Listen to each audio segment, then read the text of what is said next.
ప్రతిపక్ష హోదా లేదు కానీ ఎంతంటే అంత విర్రవీగుతుంటాడు వైఎస్ఆర్సీపీ అధినేత. అదేవిధంగా ఆయనతో పాటు గెలిచిన ఆ 11 మంది ఎమ్మెల్యేలు.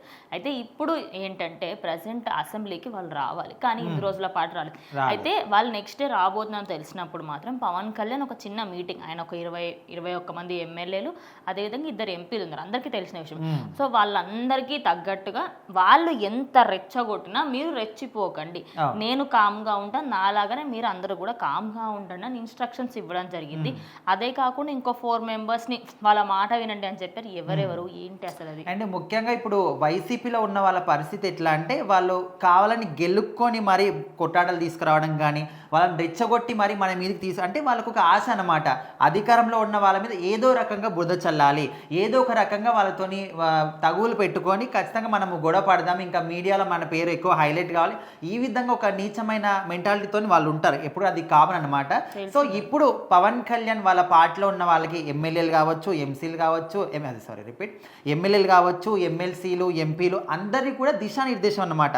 ఎందుకంటే వాళ్ళు ఖచ్చితంగా మీరు రెచ్చిపోయే విధంగా మాట్లాడతారు. సో ఆ విధంగా మాట్లాడినప్పుడు కూడా మీరు ఏ మాత్రం కూడా రెచ్చిపోవద్దు, ఎందుకంటే వాళ్ళ స్వభావం అది. సో వాళ్ళు రెచ్చగొట్టినప్పుడు మనం రెచ్చిపోతే వాళ్ళకు మనకు డిఫరెన్స్ ఏముంటుంది? సో ఖచ్చితంగా ఇద్దరం కూడా అప్పుడు ఈక్వల్ అయిపోతాం. సో అందుకోసమని మీరు ఎవ్వరు కూడా వాళ్ళు ఎంత నీచంగా మాట్లాడినా, మనం గత ప్రభుత్వ హయాం నుంచి కూడా చూస్తూనే ఉన్నాం, వాళ్ళు మీడియా ముందు కావచ్చు, అసెంబ్లీలో కావచ్చు, ఎక్కడ చూసినా కూడా దుర్భాషలు, అంటే మనం ఎవ్వరం కూడా మాటల్లో కూడా చెప్పుకున్నటువంటి కొన్ని నీచమైన మాటలు కూడా వాళ్ళు ఎప్పుడూ మాట్లాడుతూనే ఉంటారు. సో అంటే వైఎస్ఆర్సీపీ పార్టీలో ఉన్న వాళ్ళందరూ కూడా బురదలో కూరుకుపోయి ఉన్నారు. సో వాళ్ళు ఆ బురదని మనకు కూడా అంటించాలని చూస్తున్నారు. సో మనం ఏ మాత్రం కూడా వాళ్ళ దరిదాపుల్లో కానీ వాళ్ళు మాట్లాడిన మాటలు కూడా మనం రియాక్ట్ అవ్వద్దు. అండ్ మెయిన్లీ అక్కడ కూటమి ప్రభుత్వంలో ఉన్న వాళ్ళ దాంట్లో బీజేపీ వాళ్ళు ముందు నుంచి అయినా వాళ్ళు కొంచెం అగ్రెసివ్ అనమాట. ఎందుకంటే వాళ్ళకి హయ్యర్ నుంచి అది వచ్చేసింది చాలా మంది బీజేపీ వాళ్ళకి. ఎందుకంటే అపోజిషన్లో అక్కడ కాంగ్రెస్ ఎక్కువగా ఉంటుంది కాబట్టి వాళ్ళతోని మాటలు పడాల్సిన పరిస్థితి వాళ్ళకి ఖచ్చితంగా వస్తుంది. సో వాళ్ళు ఎట్లయినా వాళ్ళు కంట్రోల్ ఉన్నా లేకపోయినా వాళ్ళది వేరు ఉంటుంది. ఎందుకంటే ఇప్పుడు టీడీపీ అయినా సరే ఎన్నో సంవత్సరాల నుంచి ఏపీలో ఉంది, వాళ్ళు ఏదైనా తప్పు మాట్లాడినా ఎవరు తప్పు బట్టరు, ఎక్కువ ఏదో చిన్నగా మాట్లాడుకొని వదిలేస్తారు. కానీ అదే విషయాన్ని జనసేనకి సంబంధించి ఏ ఒక్కరు వచ్చి మాట్లాడినా కూడా వాళ్ళు ఏమంటారు, ఓకే ఇప్పుడు పార్టీలోకి వచ్చారు, ఈ 10 సంవత్సరాలంతా కొమ్ములు వచ్చాయి అన్నట్టుగా కొంచెం తప్పుడుగా అదేవిధంగా ఇష్టం వచ్చినట్టుగా దూషిస్తూ ఉంటారు. అందుకోసం అని చెప్పేసి ఆయన మాత్రం పర్ఫెక్ట్గా మీరు వాళ్ళ మాటలు వినకండి.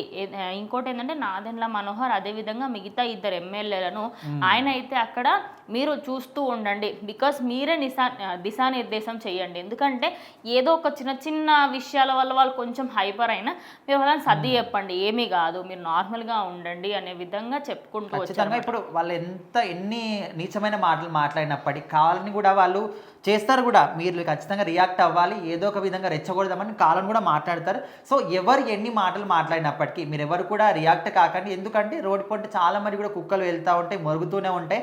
ప్రతి ఒక్క కుక్కకు కూడా సమాధానం చెప్పాల్సిన అవసరం కూడా మనకు లేదు. సో మీరు సైలెంట్గా ఉండండి, మీరు మాట్లాడే ఒక సిచ్యువేషన్ వచ్చినప్పుడు మాట్లాడండి తప్ప రెచ్చగొడితే ఏ మాత్రం కూడా రెచ్చిపోకండి అనే విధంగా పవన్ కళ్యాణ్ మాత్రం వాళ్ళ పార్టీలో అందరికీ కూడా చెప్పడం జరిగింది.